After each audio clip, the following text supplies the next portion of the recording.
So in this chapter we are going to cover general anxiety disorder and OCD.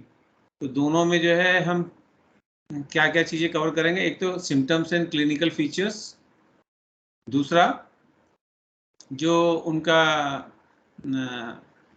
Treatment है वो कैसे होता है, फिर जो उनके इटियोलॉजी है, इटियोलॉजी मीन्स कैसे वो होता है, ओरिजिन क्या है, और चौथा एक केस स्टडी लेंगे. सो फर्स्ट इज हमारा जो गैड है, गैड इज जनरल एंजाइटी डिसऑर्डर. इसमें जो है एंजाइटी जो है वो जनरलाइज होती है, कोई स्पेसिफिक नहीं होती है. In psychodynamic terms it is also called free floating anxiety, क्योंकि इंडिविजुअल की एंजाइटी जो है एक पॉइंट से दूसरे पॉइंट पे शिफ्ट हो रही होती है. उसको एक बारे में कन्विंस भी कर दो कि इरेशनल है तो भी जो है वो कन्विंस हो जाएगा, फिर दूसरे पे चला जाएगा, तीसरे पे चला जाएगा. तो ऐसा कंटिन्यू एक पर्टिकुलर एंजाइटी के कॉज कंट्रोल पे भी आ जाएगा, फिर फर्दर जो है उसको तीसरी जो है एंजाइटी पे चला जाएगा. और वो एंजाइटी ऐसी होगी कि कोई ज़रूरी नहीं है कि वो हो भी. जैसे मैंने एग्जांपल दिया था कि बच्चा जो है स्कूल से लेट आया तो लेट हो गया है, अभी आया नहीं है, तो एंजाइटी होना तो नॉर्मल बात है, लेकिन इमीडिएटली थॉट क्या आएगा कि उसका एक्सीडेंट ना हो गया हो, किडनैप ना हो गया. अब स्टैटिस्टिकली स्पीकिंग कितने परसेंट बच्चों का जो है एक्सीडेंट होता है या किडनैपिंग होती है? Very low. लेकिन वो हमेशा थॉट यही रहेगा कि बच्चा स्कूल गया है, कहीं जो है उसका एक्सीडेंट ना हो जाए, किडनैपिंग ना हो जाए, हमेशा रहेगा, कंटिन्यूस रहेगा, कितना भी कन्विंस कर लो वो होगा. फिर because of consistent and regular anxiety due to one reason or the another, जो सोमैटिक कंप्लेंट्स भी स्टार्ट हो जाती है. सोमैटिक मीन्स बॉडी की जो रिलेटेड, बॉडी से रिलेटेड जो है, सोमा मीन्स बॉडी, तो somatic means body related complaint. जैसे स्वेटिंग है, नॉर्मल स्वेटिंग तो सभी को होती है, इनको एक्सेसिव होगी. फिर फ्लशिंग है, जैसे अचानक से ब्लड का जो है फ्लो कहीं पे ज़्यादा हो गया. पैल्पिटेशन मतलब हार्ट बीट से रिलेटेड, इरेगुलर है ना, रिदम नहीं होगा. स्टमक अपसेट रहेगा. एक टर्म होता है इरिटेबल बाउल सिंड्रोम, शॉर्ट में IBS भी कहीं कहीं लिखा होता है. तो इरिटेबल बाउल सिंड्रोम जो है इनको अक्सर रहता है गैड वालों को.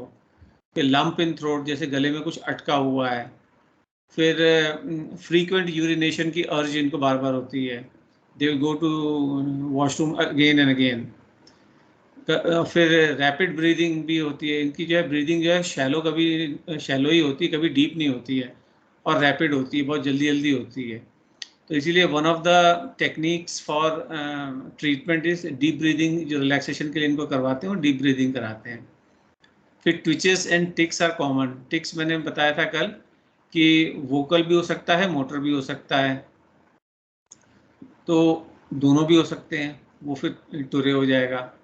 तो जो है ट्विचेस, जैसे फड़कना जो है ना, जैसे कि मेरा जो है हमेशा जो है फड़कता रहता है कंधा, या कोई बॉडी का कोई अंग भी होता रहता है.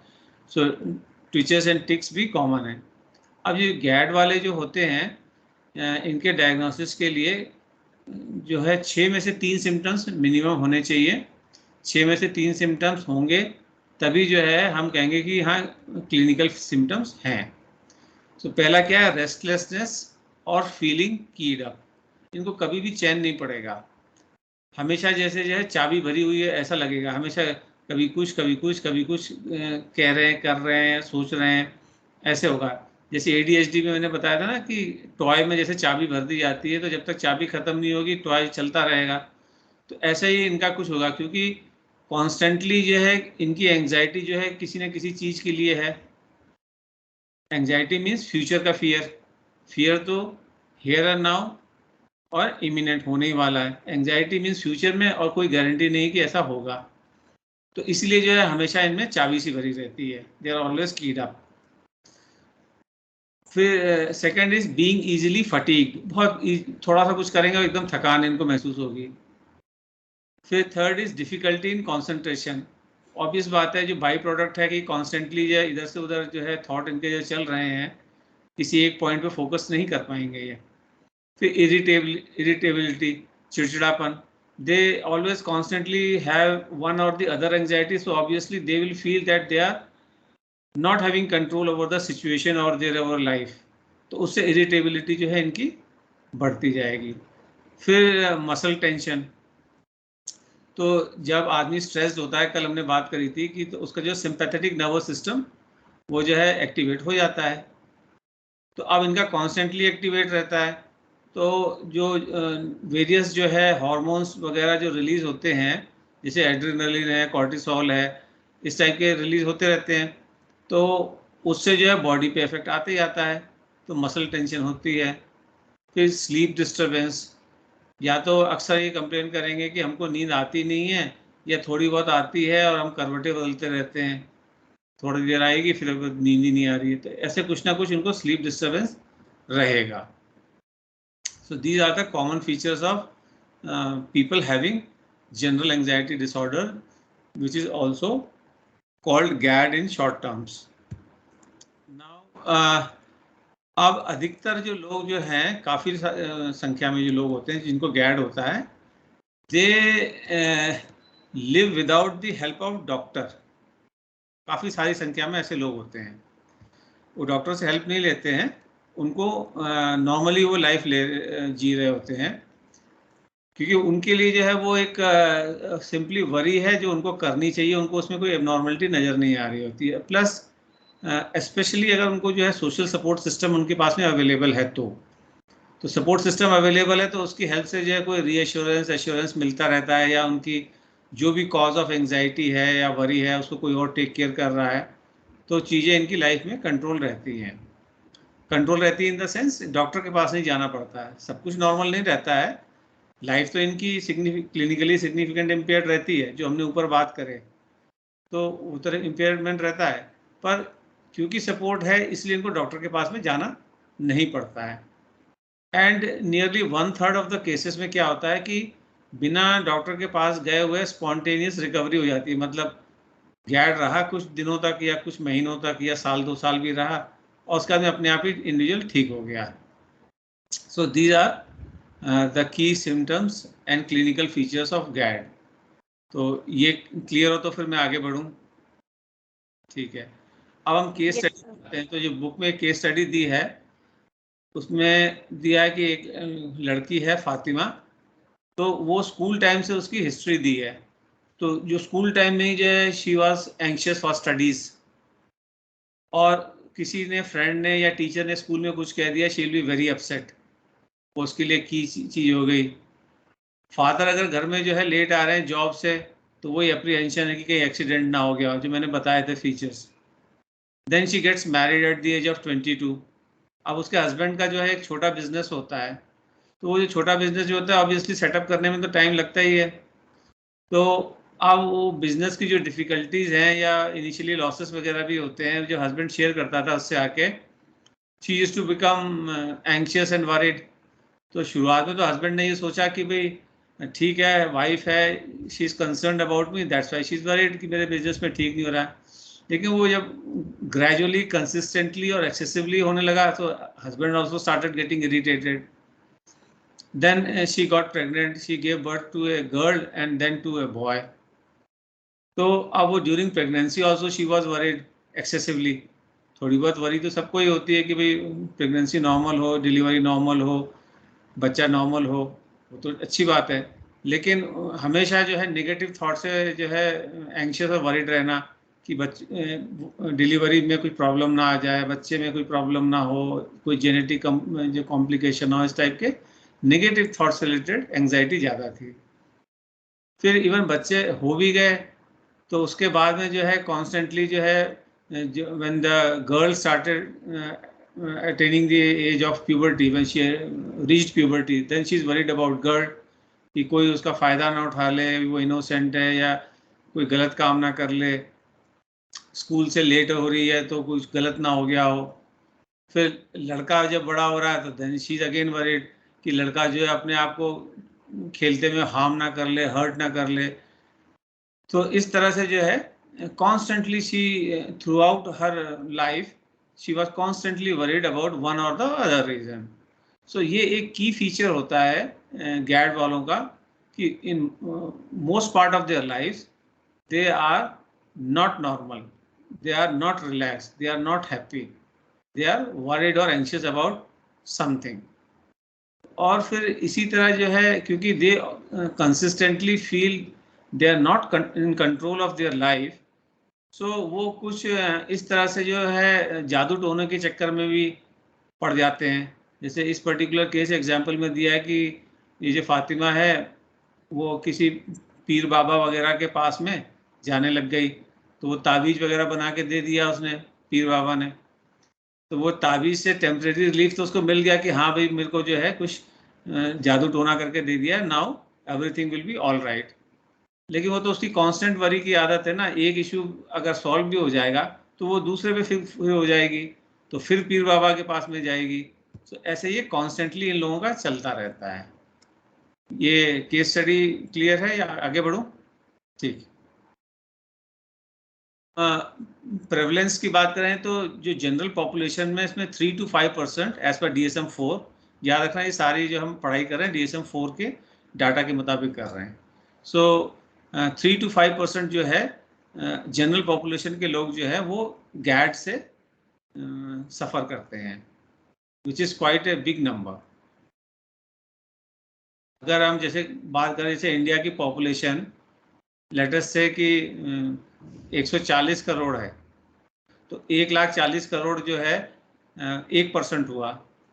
तो अगर हम 5% की बात करें तो 7 करोड़ लोग हो गया। 7 crore people are suffering from GAD, which is huge number. ठीक है। फिर अब इटियोलॉजिकल फैक्टर मतलब रीजंस, तो बायोलॉजिकल फैक्टर्स पे मैंने पहले कई बार बता चुका हूँ, जेनेटिक होता है हमेशा। तो वो जेनेटिक में है वही कि पेरेंट्स को है या किसी रिलेटिव को है गैड, या कोई मेजर डिप्रेसिव डिसऑर्डर रहा है, तो भी जो है उसका एक जेनेटिक प्री डिस्पोजिशन हो जाता है कि द पर्सन में सफ़र फ्रॉम गैड। गारंटी नहीं है, प्री डिस्पोजिशन है। अगर जो कंडीशंस उसकी लाइफ की ऐसी हुई जिसमें कि वरी और एंजाइटी क्रिएट हो रही है, तो क्योंकि जीन्स ऑलरेडी हैं तो वो जीन्स एक्सप्रेस हो सकते हैं। तो दिस इज जेनेटिक फैक्टर। फिर ब्रेन बायोकेमिकल एनामलीज, तो इसमें जो है बायोकेमिकल में जो है एक न्यूरोट्रांसमीटर होता है, उसे गाबा कहते हैं, कल हमने बात करी थी, है ना, गामा अमाइन ब्यूटारिक एसिड। सो ये जो है इनहिबिटर होता है, तो इनहिबिट करता है मतलब चीज़ों को रोकता है, जहाँ पे भी एक्ट करेगा इनहिबिट करेगा। तो जैसे सिंपैथेटिक नर्वस सिस्टम है वो फाइट और फ्लाइट रिस्पॉन्स को ट्रिगर कर, जब ट्रिगर होता है तब वो ट्रिगर होता है, या रिवर्स कह लें कि जब सिंपैथेटिक नर्वस सिस्टम जो है ट्रिगर होता है तो फ्लाइट एंड फाइट रिस्पॉन्स होता है। तो अब उसको सप्रेस अगर नहीं किया जाएगा तो छोटी छोटी बात पे ट्रिगर हो जाएगा, हर बात पे फाइट और फ्लाइट रिस्पॉन्स होगा। तो वो अगर गावा की डेफिशिएंसी है तो वो एक चांस है, गारंटी नहीं, चांस है। लाइकवाइज हमने जो HPA एक्सिस पढ़ा था, तो hypothalamus, pituitary gland and adrenal cortex, तो वहाँ पे जो है जो हमारा हाइपोथैलेमस है वो जो है कॉर्टिसोल रिलीजिंग हार्मोन या कॉर्टिसोल रिलीजिंग फैक्टर रिलीज करता है। फिर वो वहाँ से जो है पिट्यूटरी ग्लैंड एक्टिवेट होता है। फिर पिट्यूटरी ग्लैंड में से जो है एड्रीनो कॉर्टिकोट्रोपिक रिलीजिंग हार्मोन जो है आता है। फिर वो वहाँ से कहाँ जाएगा, वो एड्रिनल कॉर्टेक्स में जाएगा, फिर वहाँ से कॉर्टिसोल रिलीज होगा। सो जब हम स्ट्रेस में होते हैं सो कॉर्टिकोट्रोपिन रिलीजिंग हार्मोन CRH या CRF जो है वो रिलीज होता है। सो ये भी एक फैक्टर है गैड के लिए। अगर ये एक्सेसिव रिलीज हो रहा है तो फिर गैड की प्रीडिस्पोजिशन हो जाती है। फिर लाइकवाइज मैंने बताया था कि सेरोटोनिन जो है वो एक हार्मोन होता है, न्यूरोट्रांसमीटर होता है, वो अगर उसकी डेफिशिएंसी हो जाए तो भी जो है एंजाइटी और स्ट्रेस जो है बढ़ जाता है। वो भी अगर जो है उसकी डेफिशिएंसी है तो आदमी को गैड की प्रीडिस्पोजिशन हो जाती है। सो ये बायोलॉजिकल फैक्टर्स है। देन साइकोलॉजिकल फैक्टर्स में जो अनकॉन्शियस वाले रोल आया था, सिगमंड फ्रॉइड वाली थ्योरी आ जाती है, अनकॉन्शियस रोल प्ले करता है। जो हमारे अनकॉन्शियस में जो इड और ईगो का जो क्लैश चल रहा होता है उसकी वजह से कांस्टेंट एंजाइटी रहती है जब तक कि वो रिजॉल्व नहीं हो जाएगी। सो वो कौन सी जो है ईड और ईगो में क्लैशेस होती है, वो इम्पल्सेस की होती हैं, और वो यूजुअली कौन सी होती है, sexual and aggressive in nature होती हैं, ठीक है। सो सबके अनकॉन्शियस में कुछ ना कुछ सोशली अनएक्सेप्टेबल डिजायर्स होती हैं, जो कि अगर इनको आउटलेट नहीं मिले, ये कॉन्शियस में नहीं आए, तो इसके लिए हम क्या करते हैं, इनको रिप्रेस करते हैं। ईगो जो है इसको रिप्रेस करता है। ईगो का काम यही होता है कि वो ईड और सुपर ईगो के बीच में बैलेंस बनाता है। What is impulsive and what is moral, इन दोनों के बीच में बैलेंस बनाता है कि व्हाट इज प्रैक्टिकल, ये ईगो का काम होता है। सो क्योंकि जो सेक्सुअल और एग्रेसिव डिजायर्स जो हैं वो सोशली जो है फुलफिल नहीं हो सकती हैं, तो सॉल्यूशन क्या है, उसको रिप्रेस कर दिया जाए। अब ये रिप्रेस तो हो जाएंगी, लेकिन ये रिप्रेस होके अनकॉन्शियस में they will continuously seek expression. वो अनकॉन्शियस में इंडिविजुअल चाह नहीं रहा है, लेकिन अनकॉन्शियस में है और एक्सप्रेशन चाह रही है, these unacceptable sexual and aggressive desires which have been repressed by the ego। तो एक्सप्रेशन सीख कर रही हैं, तो वो एक्सप्रेशन नहीं मिल रहा है, इसलिए वो एंजाइटी क्रिएट हो रही है। This is what the psychoanalytic approach says. Then comes cognitive behavioural approach. Cognitive behavioural approach में क्या है कि इंडिविजुअल का जो कोर बिलीफ सिस्टम है, थॉट प्रोसेस है, वो फॉल्टी है, जो हमने कल बात करी थी कि एक सेंस ऑफ मास्टरी जो है हर आदमी चाहता है अपनी लाइफ के ऊपर, और सेंस ऑफ कंट्रोल और मास्टरी जब नहीं होती है तो फिर वरी शुरू हो जाती है। सो जो अगर लाइफ में, हर एक की लाइफ में थोड़े बड़े अनकंट्रोलेबल इवेंट्स होते हैं, उसमें से बहुत सारे निगेटिव भी हो सकते हैं। सो अगर सीरीज ऑफ निगेटिव इवेंट्स होने लग जाएं लाइफ में, तो इंडिविजुअल एक स्कीमा बना लेगा अपनी लाइफ के बारे में कि मेरी लाइफ मेरे कंट्रोल में नहीं है, which will create an anxiety in the individual.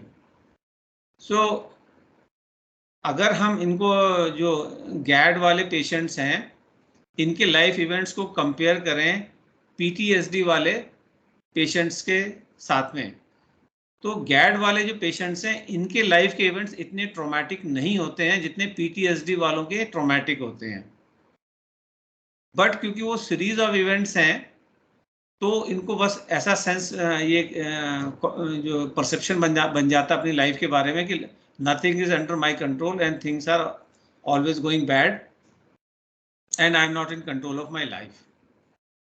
सो ये, और इसके साथ में अगर इनको एनवायरनमेंट ऐसा मिल जाए जहाँ पे they never feel safe and relaxed, तो फिर जो है ये और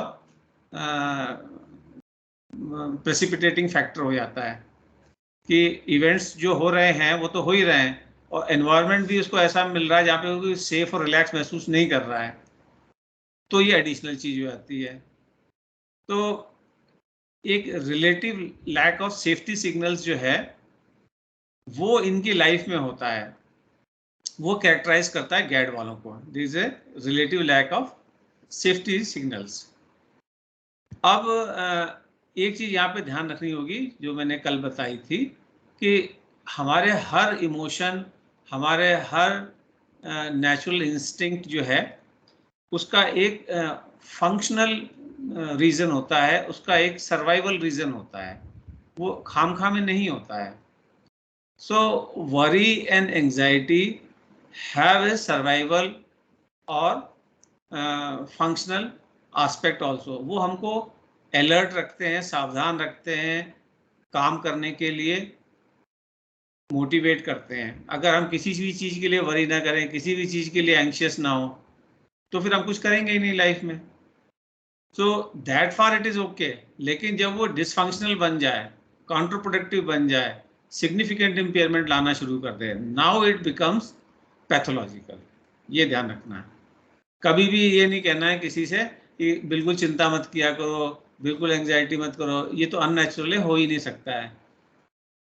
healthy worry and healthy anxiety and healthy stress are welcome.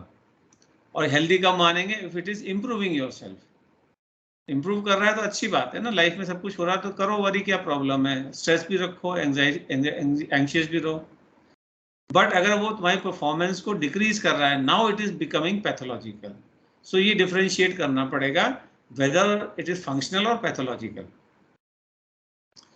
तो यही सब कुछ जो मैंने बताया है वो नीचे जो डायग्राम अभी मैं दिखाने जा रहा हूँ उस डायग्राम में दिया हुआ है कि पहला वाला जो है साइको एनालिटिक है। तो अनकॉन्शियस में जो सेक्सुअल और एग्रेसिव डिजायर्स हैं वो रिप्रेस हो गई हैं, ईगो ने उसको रिप्रेस कर दिया है।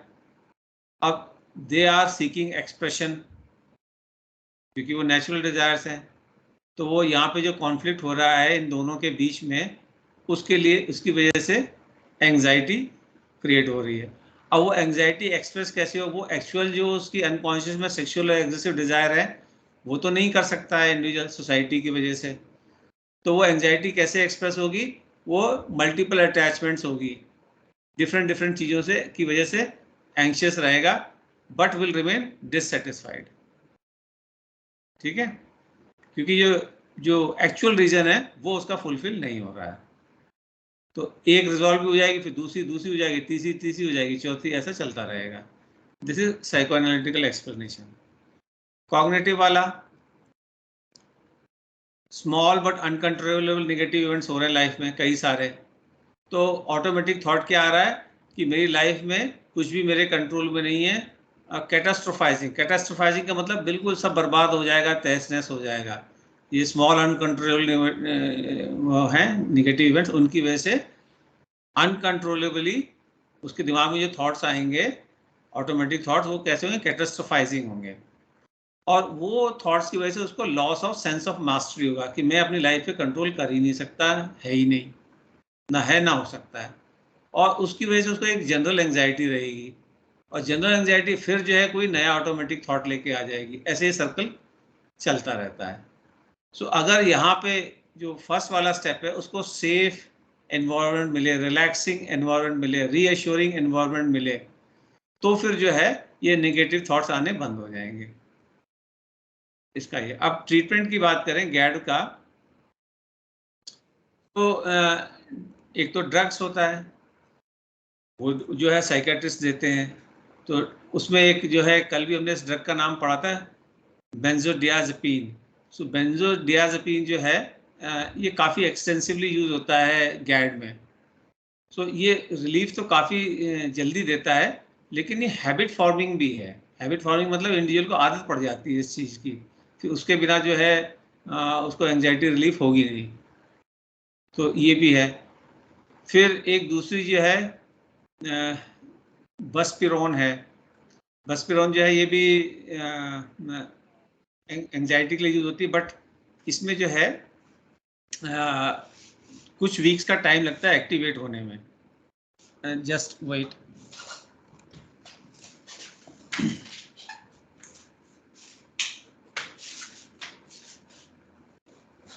सो जितने भी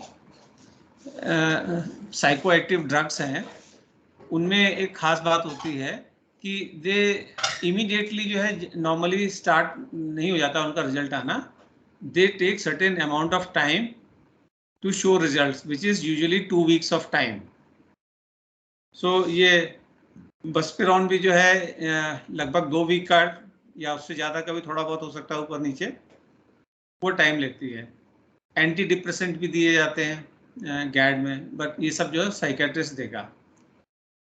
तो हमें किस लिए ये बातें पता होनी चाहिए कि पेशेंट जो है अगर आ रहा है काउंसलिंग के लिए, तो अगर उसको जो मेडिसिन की ज़रूरत है, काउंसलिंग से कंट्रोल नहीं हो रही हैं चीज़ें, तो उसको साइकेट्रिस्ट के पास में भेजना पड़ेगा। और साइकेट्रिस्ट जो मेडिसिन देगा वो मेडिसिन जो है इफेक्ट देने में थोड़ा टाइम लेंगी।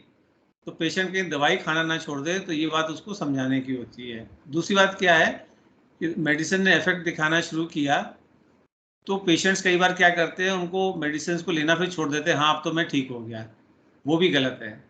जो साइको एक्टिव ड्रग्स हैं इनको एकदम से सडनली नहीं बंद किया जाता है, ये साइकेट्रिस्ट की एडवाइस पे ग्रेजुअली बंद किया जाता है इन ए टेपरिंग मैनर। टेपरिंग मैनर का मतलब जो डोज है वो धीरे धीरे कम की जाती है under the supervision of psychiatrist, not psychologist. So जो साइकेट्रिस्ट जो है वो एडवाइस करेगा कैसे कैसे कम करनी है और कब जाके बंद करनी है। इसलिए as a clinical psychologist we should know कि ये मेडिसिन जो है दी जाती हैं और ये कितना टाइम लेती हैं और इनका क्या इफेक्ट होता है। और नॉर्मली सभी जो साइकोएक्टिव ड्रग्स हैं उसके कुछ ना कुछ साइड इफेक्ट जरूर होते हैं, वो भी नॉर्मल बात है। तो वो साइड इफेक्ट्स जो होंगे, जैसे लेथार्जिक फील करना किसी केस में, जो एकदम से उसको जो है ऐसा लगेगा कि जैसे कि कुछ करने का मन ही नहीं कर रहा है, वो भी कंसंट्रेशन नहीं कर पाना, फोकस नहीं कर पाना, ये भी कई बार होता है। तो इरिटेशन भी हो सकता है, कई बार हो, डिपेंड करता है कौन सी मेडिसिन ली जा रही है। कई बार जो है सेक्सुअल डिज़ायर बढ़ भी जाती हैं, कई बार सेक्सुअल डिज़ायर कम भी हो जाती हैं। अलग अलग मेडिसिन का अलग अलग इम्पैक्ट होता है। सो वो अगर साइड इफ़ेक्ट्स जो है पेशेंट फील कर रहा है तो उसको यही बोलना चाहिए कि इनके साइड इफ़ेक्ट्स के बारे में आप साइकियाट्रिस्ट से बात करो, वो आपको डिटेल में बताएंगे कि ये जो आप सिम्टम्स बता रहे हो ये मेडिसिन का साइड इफ़ेक्ट तो नहीं है। अगर मेडिसिन का साइड इफेक्ट है फिर तो नॉर्मल बात है, कुछ करने की ज़रूरत नहीं है, जब मेडिसिन जब भी बंद होगी अपने आप ही ख़त्म हो जाएंगे। और अगर मेडिसिन का साइड इफेक्ट नहीं है तो इसके लिए अगर कोई और मेडिसिन की ज़रूरत है, जो भी सिम्टम्स हैं, तो फिर वो साइकियाट्रिस्ट देगा, इसलिए पता होना चाहिए। फिर किसी भी साइकोलॉजिकल डिसऑर्डर में जो बेस्ट ट्रीटमेंट होता है that is a combination of cognitive and behavioural techniques along with medicines. मतलब मेडिसिन भी साथ में चल रही हो, कॉग्निटिवली भी उसको जो है स्ट्रेंथन किया जा रहा हो और बिहेवियरल टेक्निक्स भी अपनाई जा रही हो, ये बेस्ट कॉम्बिनेशन होता है।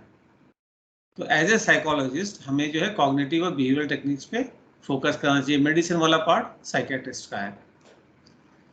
सो गैड जो है कंपैरेटिवली जो है डिफ़िकल्ट एंजाइटी प्रॉब्लम है, क्योंकि जो कोशिश करता है इंडिविजुअल अपने नेगेटिव थॉट्स को रोकने की, तो उससे वो नेगेटिव थॉट रोकने की बजाय और ज़्यादा जो है वो रीइंफोर्स होते हैं। जब हम कोई थॉट चाहते हैं कि दिमाग में ना आए तो उसको रोकने की कोशिश करते हैं, दिमाग में बार बार आता है। सो इसलिए ये करना मुश्किल है।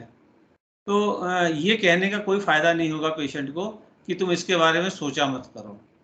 This is going to be counter productive.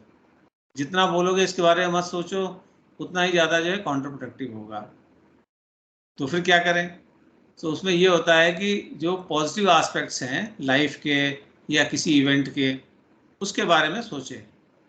सो जो नेगेटिव बायसेस हैं उससे अवेयर कराया जाए पेशेंट को।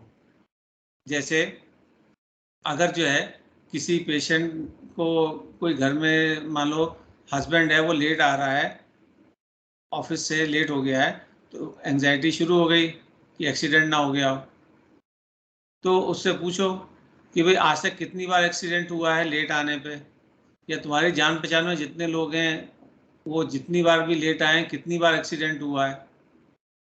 ये भी तो हो सकता है कि कोई बड़ी बिजनेस डील मिल गई हो इसलिए वो काम कर रहे हो, है ना। तो ऐसे जो उसके बायसेस हैं उस पर वर्क करना चाहिए, इंस्टेड ऑफ ये सेइंग कि नेगेटिव पे बने रहो। हर इवेंट में कुछ ना कुछ पॉजिटिव हो सकता है ना। तो वो पॉजिटिव अगर उस इवेंट में कुछ है तो उससे बोलो कि वो पॉजिटिव के बारे में फोकस करें, है ना। फिर जो हमने पढ़ा था कि जो है मसल टेंशन हो जाता है, तो इसलिए जो है मसल रिलैक्सेशन टेक्निक्स जो है वो कंबाइन की जाती है कॉग्निटिव रिस्ट्रक्चरिंग के साथ में। कॉग्निटिव रिस्ट्रक्चरिंग तो मैंने बता ही दिया, उसको रिलैक्सेशन टेक्निक्स वेरियस जो भी होती हैं जो वो कर सकता है, उसकी एज और मेडिकल हिस्ट्री और हेल्थ के मुताबिक वो उसको करवाई जाए। तो जो उसको अपने जो नेगेटिव बायसेस हैं, ऑटोमेटिक थॉट्स है, उससे अवेयर कराया जाए कि ये नेगेटिव बायस है, कि हर इवेंट में तो नेगेटिव ढूंढ रहे हो। ये बायस से जब वो अवेयर हो जाएगा तो फिर नेगेटिव थॉट्स आने इम्प्रूव हो जाएंगे, बंद हो जाएंगे। तो ये गैड था। सो अगर कोई क्वेश्चन है तो you can ask, otherwise I will move to OCD. ठीक, no sir, understood. Now we are coming to OCD. OCD को शॉर्ट में ऑब्सेसिव कंपल्सिव डिसऑर्डर भी कहते हैं। अब इसमें दो पार्ट हैं, एक ऑब्सेशन है, एक कंपल्शन है। पहले इंग्लिश में समझाता हूँ, साइकोलॉजिकली बाद में बताऊंगा। सो इंग्लिश में जो है ऑब्सेशन का क्या मतलब होता है कि किसी पर्टिकुलर थॉट के बारे में, स्पेसिफिक थॉट के बारे में एनग्रॉस्ड हो जाना, उसके बारे में लगातार सोचना, किसी भी, वो अच्छा भी हो सकता है, जैसे ऑब्सेशन पॉजिटिव भी हो सकता है, somebody is obsessed with health या स्टडिंग या इम्प्रूविंग करियर, ठीक है। तो ऑब्सेशन में क्या है कि किसी स्पेसिफिक थॉट के बारे में एकदम ग्रॉसली एनग्रॉस्ड हो जाना, बिल्कुल उसमें उसके बारे में कंटिन्यूसली सोचना।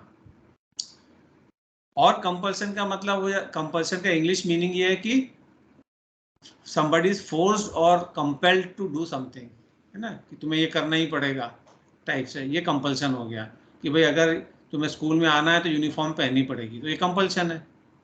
स्कूल में आना है तो ये नहीं कर सकते हो, कंपल्सन है। स्कूल में आना है तो मोबाइल नहीं रख सकते हो, कंपल्सन है। तो कंपल्सन में कोई भी चीज़ जो फोर्सफुली हो रही है, कराई जा रही है, वो कंपल्सन होगा। ऑब्सेशन किसी भी चीज़ के बारे में, स्पेसिफिक चीज़ के बारे में टोटली एनग्रॉस्ड हो जाना, ये नॉर्मल इंग्लिश मीनिंग्स हो गया। Now coming technically to the psychological और साइकेट्रिक एस्पेक्ट्स, तो इसमें जो है ऑब्सेशन, जब हम ओसीडी की बात करें, अब हम इंग्लिश नहीं, अब हम साइकोलॉजी पे आ गए हैं, ओसीडी पे आ गए। अगर हम ओसीडी की बात करें तो इसमें ऑब्सेशन का मतलब हम होता है कि कोई भी जो है इंट्रूसिव थॉट हो। इंट्रूसिव का मतलब जो ज़बरदस्ती आ रहा है, हम लाना नहीं चाह रहे हैं, हम उसके बारे में सोचना नहीं चाह रहे हैं।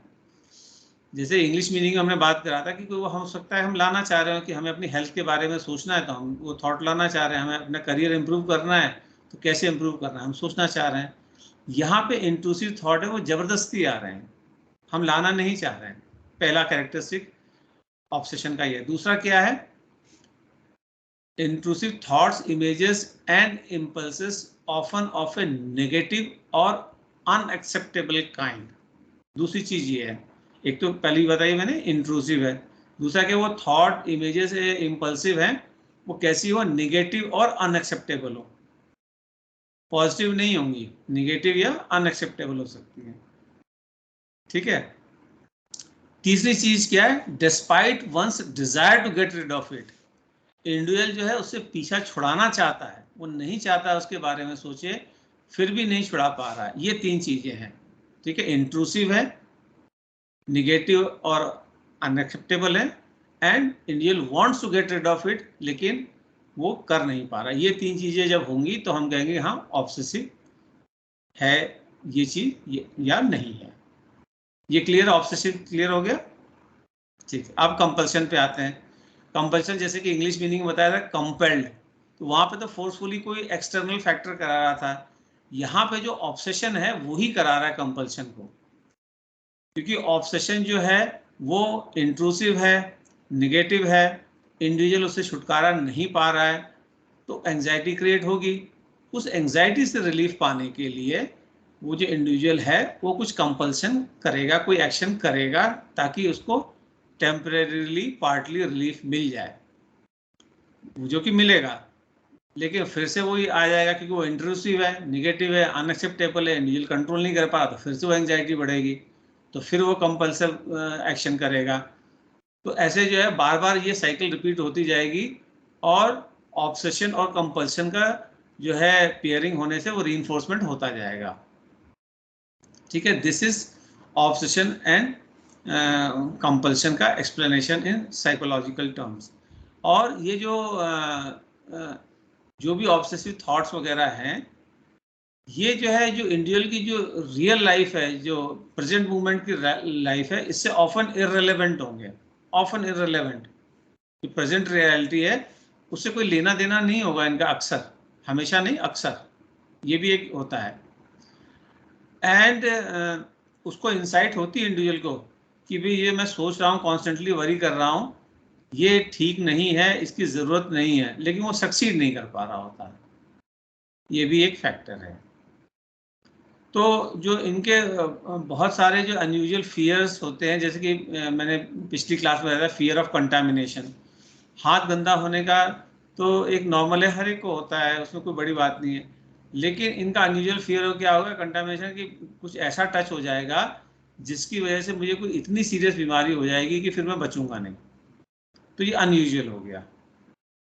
ठीक है, या फियरिंग हार्म टू समवन, अपने को भी हो सकता है, लव्ड वंस को भी हो सकता है, कि कोई लेट हो गया है तो इसका मतलब उसकी किडनैपिंग हो गई है, फिर उसको मार दिया जाएगा। सो अनयूजुअल है कि लेट होने में यानी कि भाई गाड़ी भी पंचर हो सकती है, ट्रैफिक जाम भी हो सकता है, कोई रास्ते में काम हो गया हो और कोई ऑफिस में मिलने आ गया हो, ये सब बातें नहीं दिमाग में आएंगी। सो अनयूजुअल होगा। ठीक है, और सेक्सुअलिटी भी, specially in the unacceptable form. Sexually fantasize करना एक नॉर्मल चीज है, हेल्दी हो, लेकिन अनएक्सेप्टेबल फॉर्म में जो है इस तरीके से कि सोशली एक्सप्रेस ना किया जा सके, so that will cause problems to the individual.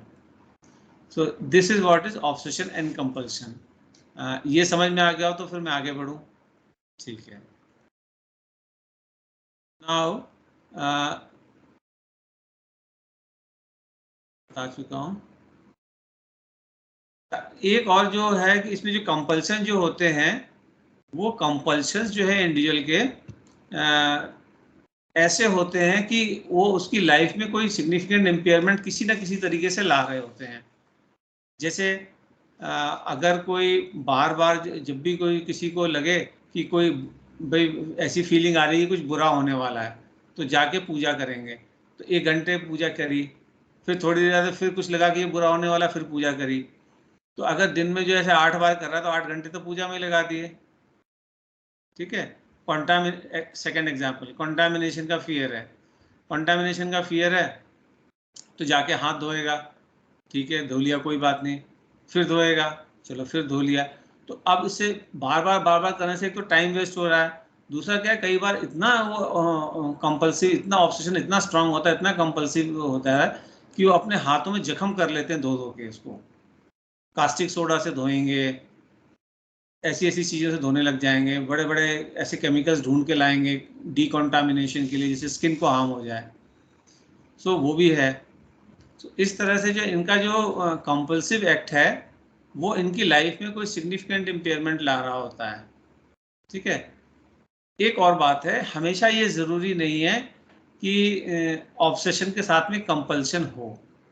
कई बार जो है ऑब्सेशन होगा लेकिन कंपल्शन दिखाई नहीं देगा, ये भी बात ध्यान रखना। कई बार ऑब्सेशन होगा, कंपल्शन दिखाई नहीं देगा, या उल्टा भी हो सकता है, कंपल्शन दिखाई दे रहा है लेकिन ऑब्सेशन नहीं समझ में आ रहा है। इंडिविजुअल कह रहा है कि हाँ मैं ये करता तो हूँ, लेकिन क्यों करता हूँ मुझे पता नहीं है। खासतौर से बच्चों के केस में, क्योंकि छोटे बच्चे जो है इतने एक्सप्रेसिव नहीं होते हैं, तो वो अपने थॉट्स को एक्सप्रेस नहीं कर पाते, तो उनको ऑब्सेशन क्या है वो समझ में नहीं आ रहा होता, लेकिन कंपल्शन दिख रहा होता है।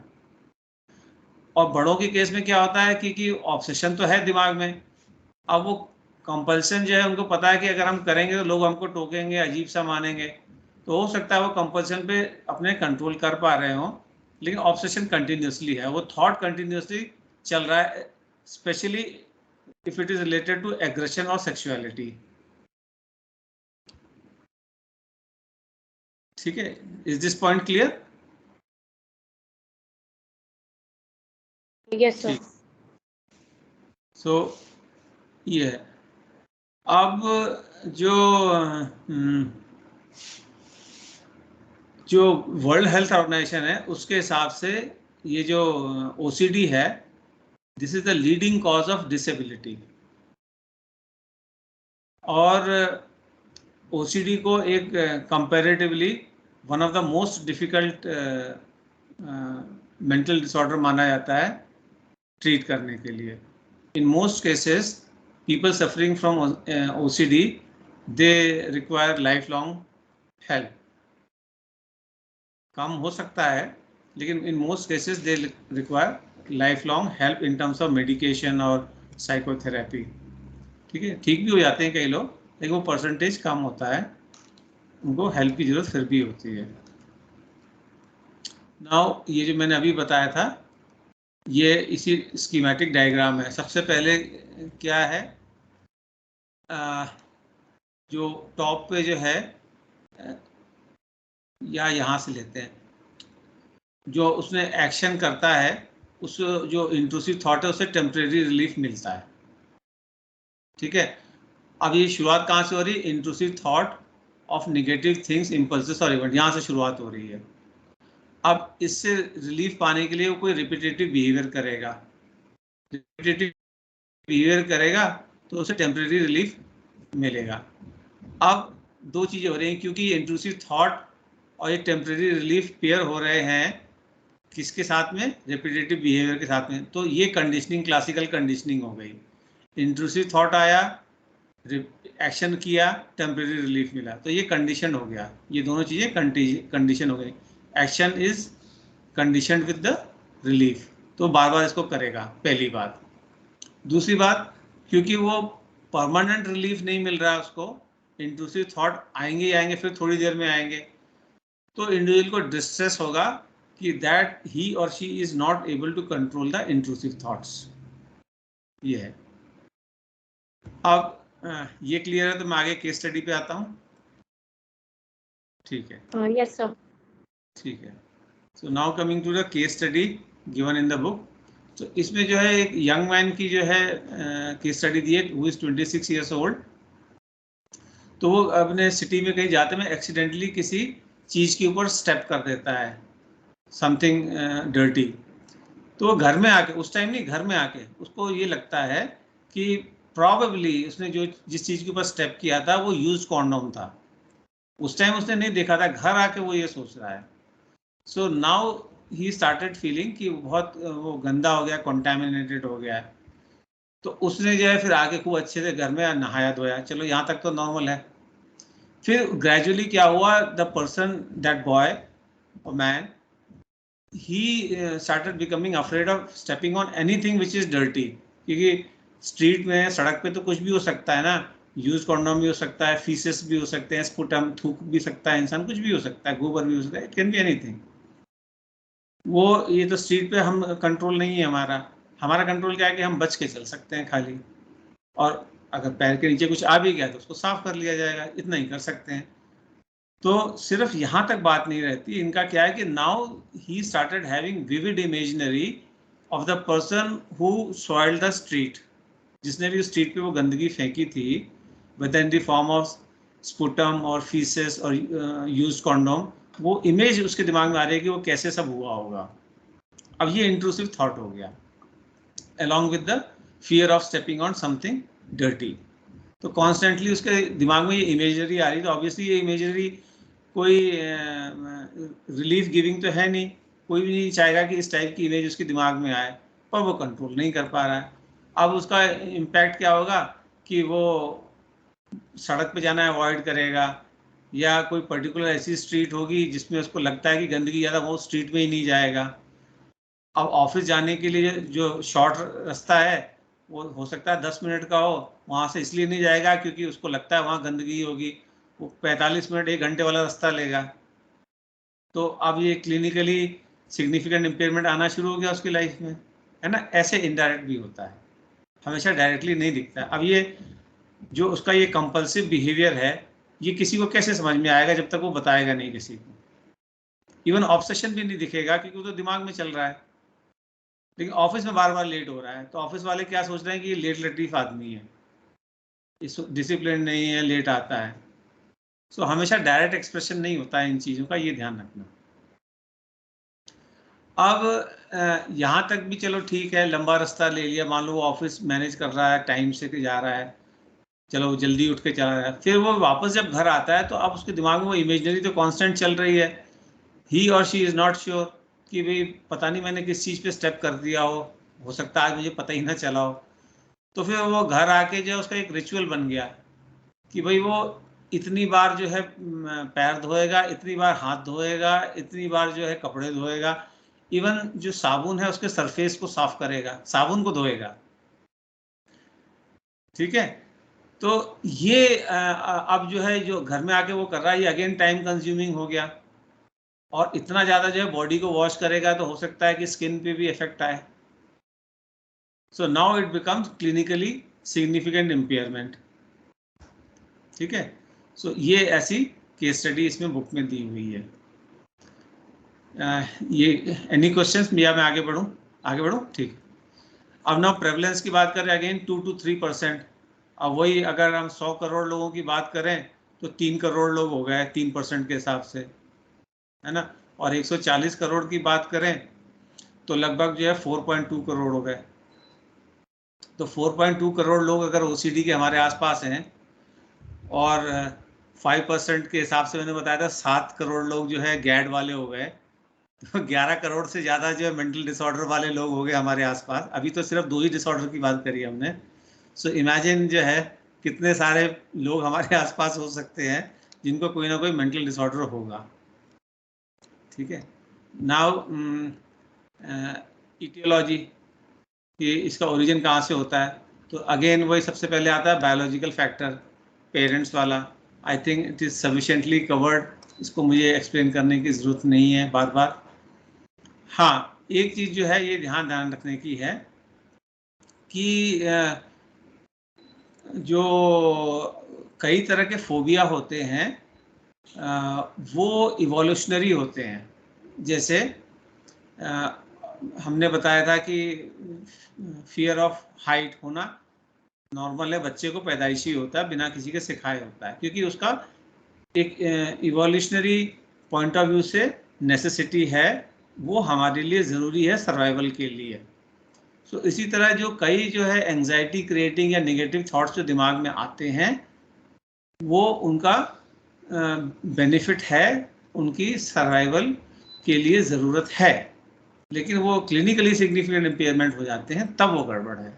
तो वही चीज़ ओसीडी में ध्यान रखना कि हमेशा हर थॉट जो आता हो वो गलत नहीं होगा, तो हमको उसकी फंक्शनैलिटी देखनी है, सर्वाइवल के लिए ज़रूरी है या नहीं है। जैसे मान लो कोई जो है वॉर जोन में है, तो वॉर जोन में तो थोड़ी सी भी आवाज़ होते ही तुरंत चेक करना जरूरी है कि भाई कोई आ तो नहीं गया अटैक करने। तो अगर वो हर बार जब आवाज़ होती है चेक करने जा रहा है तो वहाँ पे तो उसकी फंक्शनैलिटी है, सर्वाइवल के लिए ज़रूरी है, तो उसको हम ओसीडी थोड़ी कहेंगे थोड़ी सी आवाज़ होती तो चेक करने जाता है। तो ये भी चीज़ ध्यान रखना होगा कि उसके प्रोफेशन में, उसके सर्कमस्टांसेस में, उसके एनवायरनमेंट में क्या वो ज़रूरी है या नहीं है। अगर जैसे डॉक्टर्स हैं वो पेशेंट देखते हैं तो हर पेशेंट को देखने के बाद वो हाथ धोते हैं, तो ये थोड़ी कि ओसीडी हो गया, वो तो उनके प्रोफेशन की रिक्वायरमेंट है, ज़रूरी है कि कंटामिनेशन उनको ना हो। इस चीज़ का ध्यान रखना होगा। Now the brain and biochemical abnormality. So ये देखा गया है जो एंसेफेलाइटिस है या जो ब्रेन ट्यूमर जिनको हुआ है उनमें जो रिचुअलिस्टिक बिहेवियर, रिचुअलिस्टिक मतलब कोई चीज़ बार बार रिचुअल के तौर पे करना है, तो उनमें रिचुअलिस्टिक बिहेवियर देखा गया है, क्योंकि ब्रेन के एक सर्टेन पार्ट में ये एंसेफेलाइटिस या ब्रेन ट्यूमर की वजह से जो है एबनॉर्मेलिटी आ गई है। सो ये जो है ब्रेन वाला पार्ट हो गया। दूसरा ब्रेन वाला पार्ट क्या है कि जो कॉर्डेट न्यूक्लियस है, ऑर्बिटल फ्रंटल कॉर्टेक्स है, सिंगुलेट कॉर्टेक्स है, इसमें एक्सेसिव एक्टिविटी जहाँ पे होती है वो जो है उन लोगों में ओसीडी के चांसेस ज़्यादा देखे गए हैं। कॉर्डेट न्यूक्लियस, ऑर्बिटोफ्रंटल कॉर्टेक्स और सिंगुलेटेड कॉर्टेक्स, ये यूजीसी पॉइंट ऑफ व्यू से इम्पॉर्टेंट है। ठीक है। सो this is brain and biochemical abnormalities. फिर एक न्यूरो ट्रांसमिटर होता है, वो मैं ऑलरेडी बता चुका हूँ, सेरोटोनिन। तो वो जो है सेंसिटिविटी जो है एनहांस करता है, तो अगर बहुत ज़्यादा हो जाएगा सेरोटोनिन तो भी ओसीडी होने के चांस रहेंगे। अब साइकोलॉजिकल फैक्टर में साइकोएनालिटिक थ्योरी जो हम ऑलरेडी बात कर चुके हैं कि जो रिप्रेस्ड, जो अनकंट्रोलेबल डिज़ायर्स हैं जो कि सोशली एक्सेप्टेबल नहीं है, related to aggression and sexuality, so वो जो है कॉन्फ्लिक्ट क्रिएट करती है अनकॉन्शियस में विद इड, उसका जो एक्सप्रेशन उनको नहीं मिलता है, तो इन some form or the other they are expressed through OCD. ठीक है। जैसे अगर सिगमंड फ्रॉइड की थ्योरी की बात करें, कोई बच्चा है, उसको जब पॉटी ट्रेनिंग उसकी होनी है, उस टाइम मान लो उसको कि बहुत ही स्ट्रिक्ट उसमें रखा गया एनवायरनमेंट में, उसको जो है टॉयलेट ट्रेनिंग जो है बहुत स्ट्रिक्ट रखी गई है। अब बच्चे को जो है सपोज बच्चा ही है, उसको तो इतनी समझ नहीं होती है, उसको जो है जो अपना फीसेस है, अपनी पॉटी है, उससे खेलने का मन कर रहा है, तो पेरेंट्स ऑब्वियसली नहीं करने देंगे, कोई पेरेंट नहीं करने देगा। तो अब ये जो है उसकी जो डिज़ायर है which is socially not acceptable, वो रिप्रेस उसको करनी पड़ेगी। अब वो रिप्रेस करके अनकॉन्शियस में तो चलेगी, बच्चा बड़ा भी हो गया, अब उसको याद भी नहीं कि ऐसा कुछ हुआ था, लेकिन उसके अनकॉन्शियस में जो उसके डिज़ायर है to play with the faeces वो है, उसका कॉन्फ्लिक्ट हो रहा है सुपर ईगो से। तो अब ये जो है जब वो क्लीनलीनेस का बिहेवियर कर रहा है तो कंटामिनेशन ना हो इसके लिए बार बार वो हाथ धो रहा है या नहा रहा है, तो थॉट दिमाग में क्या आ रहा है, वो गंदगी का आ रहा है। सो जो उसकी जो है जो रिक्वायरमेंट फुलफिल नहीं हुई थी वो थ्रू थॉट फुलफिल हो रही है। The person is constantly thinking about dirty things, तो इसलिए जो है वो हो रहा है। ये साइकोलॉजिकल फैक्टर्स में साइकोएनालिटिक थ्योरी का एक्सप्लेनेशन है why OCD happens. Then learning theories, तो लर्निंग थ्योरीज में वही है कि जो न्यूट्रल स्टिमुलस है उसको अगर एसोसिएट किया जाए किसी अनकंडीशनल स्टिमुलस के साथ में, बार बार पेयर किया जाए, तो वो कंडीशन स्टिमुलस हो जाएगा। फिर न्यूट्रल स्टिमुलस भी जो है वही रिस्पॉन्स जनरेट करेगा जो कि अनकंडीशन स्टिमुलस जनरेट कर रहा था। जैसे कि अब वो स्ट्रीट पे चलते हुए जो है the person has a fear of dirty things, और हमेशा कॉन्स्टेंटली नेगेटिव सोच रहा है, समथिंग नेगेटिव सोच रहा है when the person is walking on the street. अब ये एसोसिएट हो गए हैं, अब लॉजिकल नहीं है, एक्सप्लेन नहीं कर पा रहे, लेकिन वो एसोसिएट हो गए हैं, तो उसकी कंडीशनिंग हो गई है। अब वो जो कंपल्शन है उसको रिड्यूस करने के लिए जो है वो एक कोई रिचुअल अपनाएगा कि इस स्ट्रीट से नहीं जाऊंगा, या इतने बार नहाऊंगा, या इतने बार जूते को धोऊंगा, whatever that may be. तो उसकी जो कंडीशनिंग हो गई है बार बार थॉट और ऑब्जेक्ट के साथ में, इसलिए कंपल्शन आ रहा है। ये लर्निंग बिहेवियर का थ्योरी का है। कॉग्निटिव वाले में क्या है कि जो इंडिविजुअल है जो एक्सेसिवली रिस्पॉन्सिबल होते हैं या एक्सेसिवली परफेक्शनिस्ट होते हैं, रिस्पॉन्सिबल होने और परफेक्शनिस्ट होने में कोई बुराई नहीं है, ये एक डिज़ायरेबल ट्रेट है, बहुत सारे प्रोफेशन में इसकी ज़रूरत होती है। जैसे साइंटिफिक एक्सपेरिमेंट्स हैं, है ना, मैथमेटिक्स है, इसमें जो है बहुत परफेक्शन की ज़रूरत होती है। लेकिन एक्सेसिवली परफेक्शनिस्ट होना, एक्सेसिवली रिस्पॉन्सिबल होना, रिस्पॉन्सिबल आदमी को बहुत रिस्पेक्ट मिलती है, हर एक को मिलती है, लेकिन इतना ज़्यादा रिस्पॉन्सिबल होना कि खुद की लाइफ में क्लिनिकली सिग्निफिकेंट इम्पेयरमेंट आ जाए, उस टाइप की जो है अगर पर्सनैलिटी किसी की है तो फिर जो है वो ओसीडी के लिए ज़्यादा प्रोन है। ठीक है, ये कॉग्निटिव थ्योरी का एक्सप्लेनेशन है।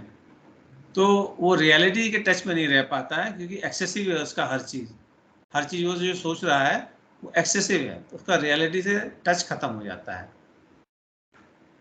तो इसको कहते हैं थॉट एक्शन फ्यूजन।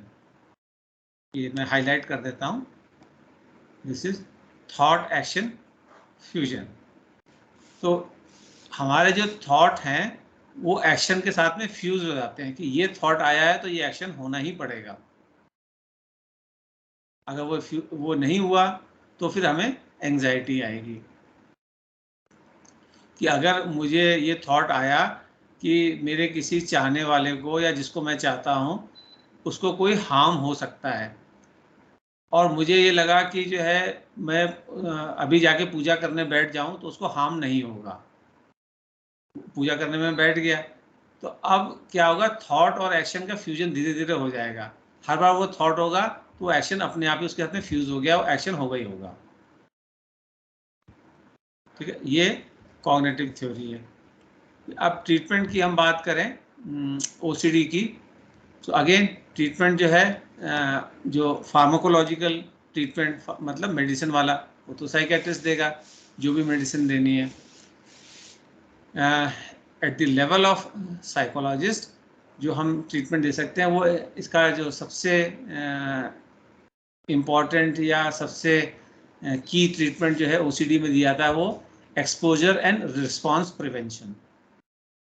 तो जो भी इंडिविजुअल का जो ऑब्सेसिव थॉट है वो थॉट जो है उसके दिमाग में आने दिया जाए और उसको रिस्पॉन्स ना करने दिया जाए। जैसे उसको सामने बैठ के जो है टेबल को टच करने को बोला जाए, खुद भी टच करो टेबल को। अब उसके दिमाग में थॉट आएगा कि कंटेमिनेशन हो गया है, तो उससे रिलीफ के लिए वो चाहेगा क्या कि हाथ धोए, लेकिन उसको हाथ धोने ना दिया जाए, वहीं पे बैठा के रखा जाए। वहां पे खुद भी मत हाथ धो, ऑब्वियसली उसके सामने बैठे तो वो देख रहा है, उसको दिखाओ कि भाई देखो मुझे भी कुछ नहीं हो रहा है। तो अब जो है वो हमने साइकिल ब्रेक कर दिया जो कंडीशनिंग का है, ये थॉट एक्शन फ्यूजन वाला जो है वो हमने ब्रेक कर दिया है। सो धीरे धीरे जो है वो जो कंडीशनिंग ब्रेक हो जाएगी, थॉट तो आ रहा है लेकिन जो है एक्शन नहीं हो रहा है। तो अब बॉडी का अपना नेचुरल स्टेट तो अचीव करेगी करेगी, वो एंग्जाइटी आएगी जरूर, लेकिन धीरे धीरे एंग्जाइटी नॉर्मल हो जाएगी। तो फिर उसको दिमाग में समझ आएगा अच्छा बिना एक्शन के भी तो जो है एंग्जाइटी से रिलीफ मिल जाता है। ऐसे जो है वो ट्रीटमेंट होता है। फिर जो फार्माकोलॉजिकल लेवल पे हम बोले तो होती हैं, वो मैं हाईलाइट कर दी है, which is highlighted on the screen. Clomipramine, clomipramine and fluoxetine, fluoxetine, clomipramine, fluoxetine, ये मेडिसिन होती हैं जो दी जाती हैं ओसीडी में। कितनी देनी चाहिए, कब देनी चाहिए, किसको देनी चाहिए, ये डॉक्टर डिसाइड करेगा। और ये जो है ओसीडी, जैसा कि मैं ऑलरेडी बता चुका हूँ, ये काफ़ी डिफ़िकल्ट है। So with this we come to the end of the session. So should I stop the recording? ठीक है, I am stopping the recording.